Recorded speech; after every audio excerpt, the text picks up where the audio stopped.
What's up, guys? So today we're going to be talking about the difference, in my opinion, between buying a 48 volt e-bike versus a 52 volt system e-bike, because those seem to be the most popular. 48 is definitely a lot more popular, and early in the days everything used to be 36 volt, or at least a lot of 36 volt bikes existed. Then came along 48 volt bikes. Now 52 volts is taking over. In fact, arielrider actually completely switched over to 52 volt systems, 100%. And that's not to say 48 volt is bad. I'm on a 48 volt bike right now, and it's great. There are new bikes coming out every day, or it seems like every day, that are 48 volts. Now, why are these companies switching to 52 volts? Well, let's talk about that. So I did a little bit of research, a little bit of digging, and it turns out a lot of the popular controllers out there can actually handle 52 volts being put through them. And the reason why is because the capacitors, generally speaking, are rated up to 60 volts. And a fully charged 52 volt battery is actually 58 volts. So these controllers can handle that extra voltage. So people are just like, why not? Let's just start throwing 52 volt systems on here. People will get a little bit more power, a little bit more top end from their e-bikes. And it's a good thing to market as your bike being 52 volts versus everyone else being 48. So a lot of these companies are just like, more power. Let's give them more power, guys. Give them the beans. And why not? Like the Kepler 52 volt system, incredible. Grizzly, two 52 volt motors, ridiculous. E-bike power is complicated. There's volts, amps, watts, and all of those things affect bikes differently if they have a geared hub motor, a direct drive motor, a mid-drive motor, and then you get into what kind of windings the motor actually has. So it's a lot more complicated than what we're going to talk about today, but for the sake of keeping things simple, we're just going to compare apples to apples. We're only going to talk about geared hub motors with the popular brands that are out there, like Bafang, and there's a Hentac and some other stuff. The bike I'm on right now actually uses a MXUS brand.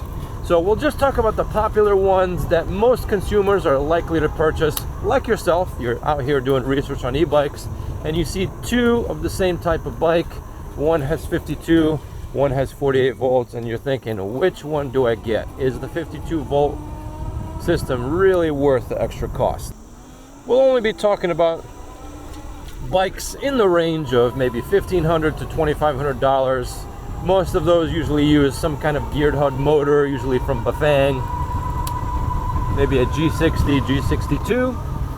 And let's say, for the sake of comparison, all these bikes that we're going to compare have identical wheel sizes. We're just trying to simplify things, compare apples to apples, make it simple for you guys to understand, because anyone can say, well, an issue is more complicated than just 52 versus 48 volts. But ultimately, I want to give you guys a useful answer, because that's why we watch these videos. We're here to research and learn about e-bikes. Let's say you took two identical motors and you ran 1,500 watts through each motor. One of the motors was 52 volts, one of them was 48. Essentially, you would get a little bit more hill climbing ability for the 52 volt one, and you would get a little bit more top speed for the 52 volt.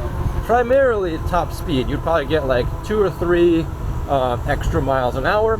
And the reason why is because a lot of these motors have a rating of what the RPM is at a certain voltage rating. And so the more volts you give the motor, the higher the RPM is, the faster it's going to spin. Generally speaking, I know I'm generalizing, amps will give you more torque and volts will give you more top speed. Again, we're just comparing, let's say, two identical geared hub motors for the sake of this video. And actually, there's a great website out there over at Grin Technologies where they have motor simulators. And so what I did was I put some information in and wanted to just compare two 1,500 watt systems, one being 52 volts, one being 48. And that's exactly what we got. pretty much the same hill climbing ability, up a 20% grade, and a couple more miles an hour top speed. So you end up getting about 7 to 8% higher top speed, and maybe a tiny boost in hill climbing abilities. So that's not to say that, oh, I'm only gonna get 52 volt e-bikes from now on, because if you find an amazing deal for a 48 volt e-bike, take it. If it's great, if it's got decent power and amazing features, and it's, I don't know, $500 less than the same bike, but the other bike is 52 volts, I would go with the 48 volt system. Unless you really want to get those extra couple miles an hour at the top end.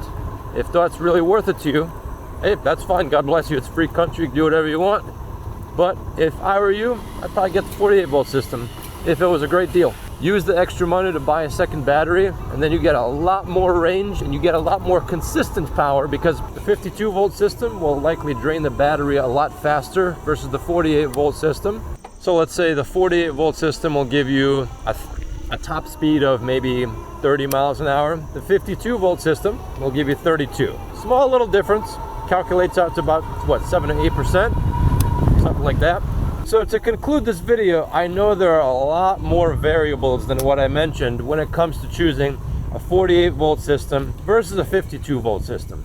But for the sake of this video, we're just doing an apples to apples comparison so you guys can get a better idea of what to buy. And if you're an electrical engineer and you happen to be watching this video, please let me know if I am missing any details. Whoa! How do we get here?